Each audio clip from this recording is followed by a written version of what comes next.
그래서 이제 크로아티아를 갔을 때 또 한류 팬들이 많이 모였어요. 한 달에 한 번 한 200명 정도 이렇게 모인다고 합니다. 이때 주제는 제가 발표한 주제는 여기서 요청한 주제였는데 그 주제가 뭐였냐면 태극기에 대해서 알려달라라고 했습니다.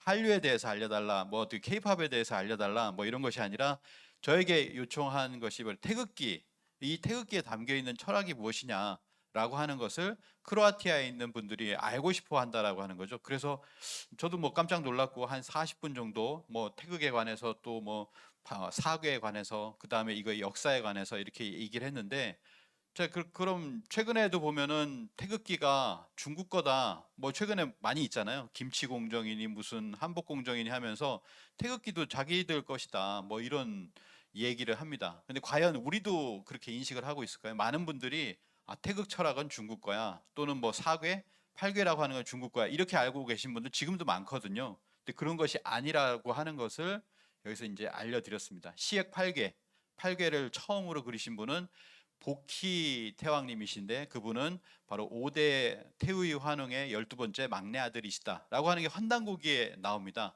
이런 것이 환단고기의 사료적인 또는 역사적인 가치가 아닌가. 환단고기가 아니면 태극기는 중국 것이 되는 거죠. 근데 중국 문헌에 보면 그 태어 복희 씨는 동이족이라고 분명히 여러 문헌에 이렇게 나와 있습니다. 근데 동이족인데 어떤 분이시냐라고 했을 때 바로 5대 환웅의 막내 아드님이시다라고 하는 것을 밝혀주는 것은 바로 이제 환단곡이라는 거죠. 그래서 이런 것들이 굉장히 중요하다라고 생각이 듭니다. 또 하나는 보면 이제 대전에서 이제 고구려 박물관이 있었어요. 박물관에서 고구려 전시를 했었는데 여기 보시면 오해분 사호묘라고 하거든요.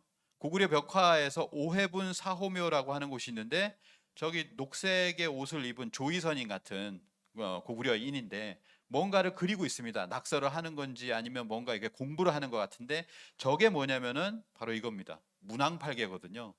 사실 이건 깜짝 놀랄 사실 이렇게 뉴스 같은 거예요. 왜냐하면 우리가 알고 있으면 뭐 수렵도라든지 이런 거는 많이 알잖아요. 그래서 사냥을 했다 뭐 이렇게 뭐 용맹스러운 그런 것만 얘기하지 이분들이 팔괘를 공부를 했다.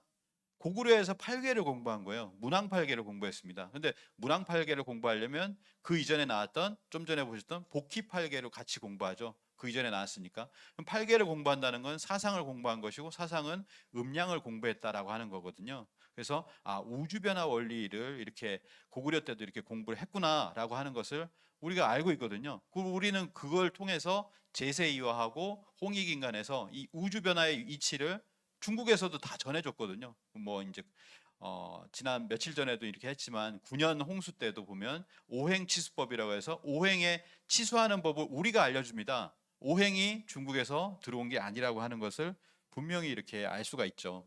그래서 이런 거 하나라도 이런 걸 캐치할 수 있는 힘이 학계에 있느냐라고 하는 것이죠. 아직까지 보지를 못했습니다. 이런 부분.